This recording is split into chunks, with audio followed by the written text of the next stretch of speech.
There are moments in life when a harsh reality sets in. You simply cannot fix everything. You can't force someone to understand you, make everyone's day, or perfectly engineer what tomorrow will bring. Attempting to solve the unsolvable creates a weight that sits behind your ribs. It is a systemic, heart-deep exhaustion that persists even after a full night of sleep, because your mind is constantly straining against things that refuse to move. When we reach the limit of our own strength, we usually search for a way to predict the ending so we can finally relax. But faith operates specifically in the space where those predictions fail. It is the decision to keep moving, even when you cannot see the horizon. When you feel responsible for controlling everything, every single unknown variable feels like a personal threat. But trusting Jesus introduces a completely different kind of strength. The unknown doesn't magically disappear. You simply stop facing it alone, turning a solitary panic into a shared journey. Think back through your life at the things that kept you up at night. Some happened, some never materialized at all, and a few of the things that terrified you actually forced you down a much better path. While you were standing in the middle of those struggles, asking God to change the situation, He might have been doing something entirely different. He was changing you while you were inside the situation. We often demand a rescue, an immediate exit from the struggle, yet the biblical promise focuses on a sustained presence, offering the strength to endure the very situation we are trying to escape. On the Sea of Galilee, even experienced fishermen panicked when crashing waves completely overwhelmed their small wooden boat. You might have weathered storms before, but a new, intense crisis can strip away all that past confidence. Fear steps into the gap, whispering a paralyzing loop of, "What if this doesn't work out?" That fear forces you to emotionally live through a disaster that hasn't even happened. You spend so much energy trying to defend against tomorrow, you completely miss what God is doing right now, today. You do not need to solve your entire life tonight. You don't need a perfectly mapped 5-year plan. You only need enough faith for one single immediate step forward. In practice, that kind of faith looks incredibly small. It looks like getting out of bed when your heart feels heavy, or praying with raw honesty even when you don't feel a strong emotional connection. You don't have to clean up your emotions to be accepted. Jesus consistently drew close to hurting, broken people without requiring them to become perfect or composed before approaching Him. There is a massive difference between personal responsibility and control. You are responsible for your choices, your effort, and how you treat people, but trying to orchestrate the exact timing and ultimate opinions of everyone around you is exhausting. There is a massive relief in resigning from the roles you were never qualified to fill. You can focus entirely on the choices in front of you, leaving the impossible outcomes to hands far more capable than your own. We often wait for a dramatic miracle or a sudden sign, but an answered prayer frequently looks much quieter, a deep internal peace, or simply the strength to keep going while the timing plays out. That delay frustrates us because we live in a culture of instant messages and same-day delivery, but you cannot put a prayer in a cart and demand overnight shipping. God operates on a deliberate schedule. A seed grows complex root systems underground long before you ever see a green leaf on the surface. This waiting period actively builds endurance.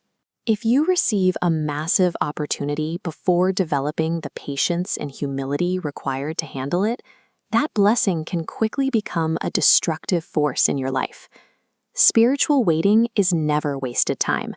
It is a highly active phase where your character is carefully equipped to carry the exact things you have been asking for. If you are in a season where nothing makes sense, do not make a permanent life decision based on temporary confusion, just because you can't see the completed plan.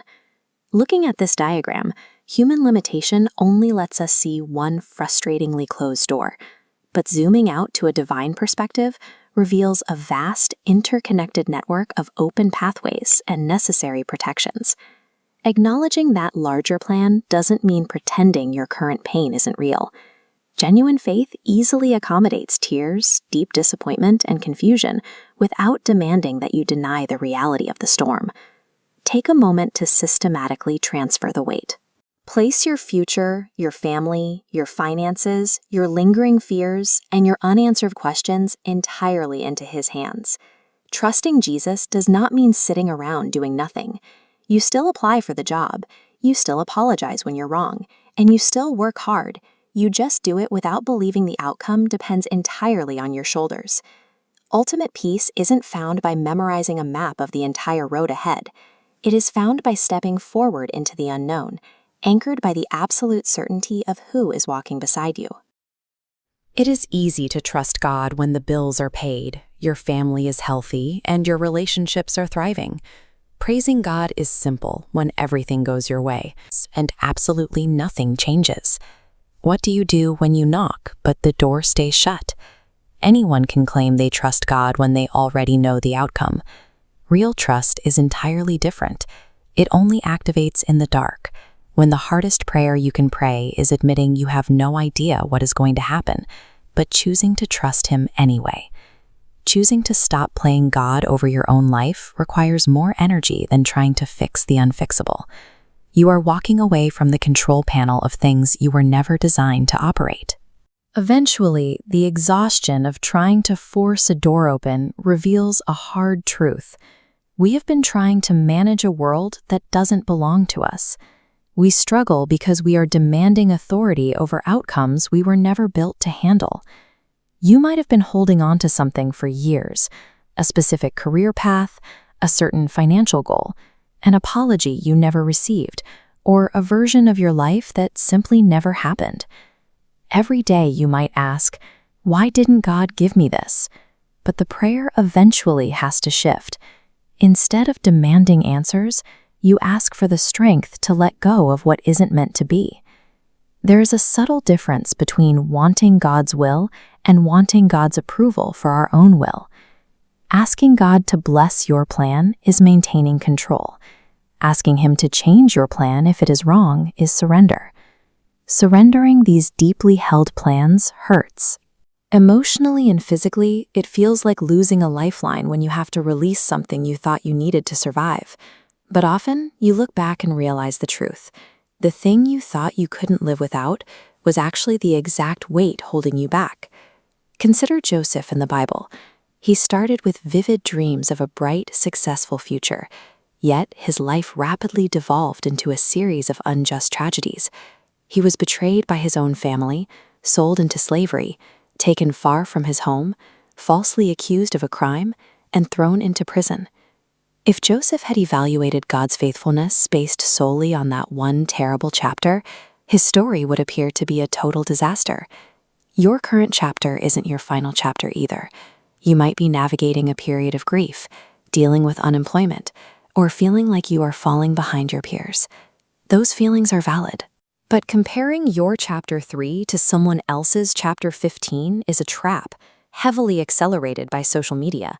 You're comparing your chaotic, behind-the-scenes reality to a highly curated highlight reel. A slower or harder path is not a sign that God has abandoned you. A different road doesn't mean a wrong road. The crucible necessary to forge a resilient character is rarely found on the easiest path. The harsh reality is, you may never get a satisfying explanation for every painful event that happens to you. There are things that simply won't make sense. But you can still find peace without having every answer. Think about passengers on an airplane flying through dense, thick clouds. They are completely blind to the outside path, but the pilot has instruments the passengers can't see. The passengers don't need to understand every maneuver. They just need to trust the person flying the plane. Life operates the same way. When the clouds are thick and you can't see the road ahead, it is easy to panic. But your inability to see the path is a limitation of your human vision. God isn't confused. Unanswered prayers carry a dangerous psychological progression. First comes disappointment. That disappointment turns into anger. Anger curdles into cynicism. And cynicism eventually leads to total spiritual isolation, where you stop praying entirely. We often think divine love means protection from the storm. But love is also found in the fact that the pilot is still in the seat, refusing to leave while the lightning flashes. We tend to assume an answered prayer will look exactly as we requested. But if you ask for patience, God will likely give you a season where you have no choice but to wait. If you ask for courage, you will face terrifying situations that force you to practice it. The same applies to closed doors. You might pray desperately for a specific job or a certain relationship, only to watch God remove the opportunity entirely. It causes deep questioning now, but years later, that denial is often revealed as protection. It is entirely impossible to build a peaceful life if your strategy relies on controlling or predicting the behavior of other people. People will change, they will misunderstand you, and they will leave. You cannot control another person's heart.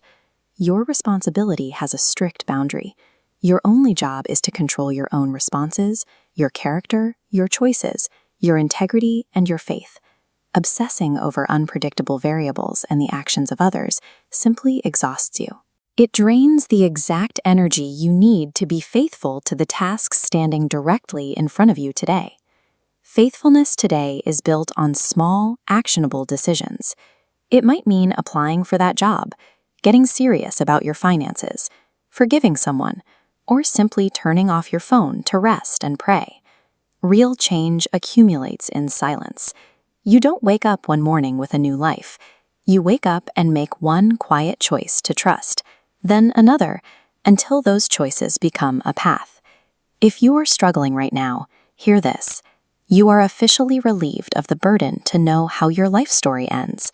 You are only required to survive and keep walking through the chapter you are currently in. Your past mistakes are real, and your current disappointment is painful. But they do not dictate your future identity, and they do not have to become your permanent worldview. Surrender is a relentless, repetitive cycle. It means putting down your anxieties every single morning, asking for help every afternoon, and releasing what you cannot control every night, only to wake up and do it all over again. Ultimately, the peace you are looking for is not waiting for you at the finish line of a perfect life. It is discovered right here, right now, in the ongoing, imperfect process of walking forward into the unknown.